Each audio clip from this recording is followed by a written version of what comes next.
Ngayong umaga, gagawa tayo ng customized short fender na paggawa ng isang customer. So, kailangan lang natin putulin yung pangilalim at yung fender mismo. So, dito naputol ko na sila. So, mababos naman tayo sa fender para hindi tayo mahirapan sa pagputol ng kapitan ng plaka. So, after nan, pag naputol na yan, yung sa kapitan mo ng plaka, pati yung tuhod niya na triangle. So, doble ingat kasi medyo mahirap to. Sa mga gustong gumawa, ingat-ingat lang po. Baka mabawasan yun ng daliri. So, ayan, putol ko na. Sunod, yung ilalim naman.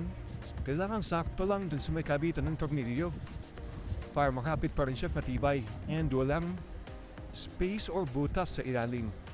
So, ingat lang ulit sa paggamit ng grinder or kung ano mang gagamitin niya. So, ayan, dalawa itong ginagawa ko. So, save nandun sa isa, gagawin ko. Putol lang din konting linis para walang sobra or walang excess. So ito, balik tayo dito. Kutulin natin yung pinaka. Fender natin.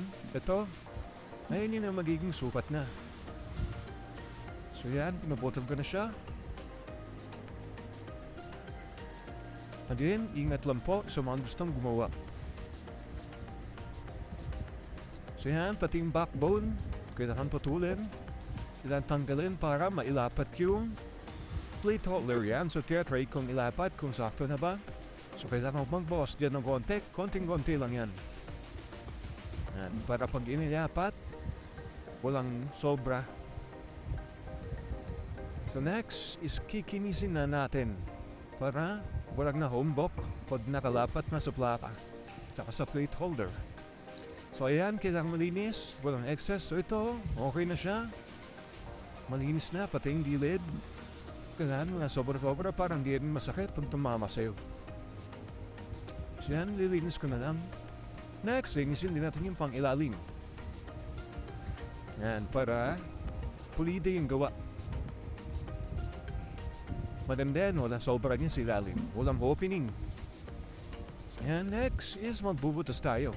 Kailangan masukatin sa plaka at sa plate holder kung ano yung tamang butas.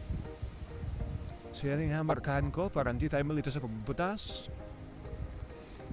So ayan, may butas na siya. So lapihan ko na lang yan. So okay na yan. Sakto na sa plaka yan. So bigyan natin ng montage.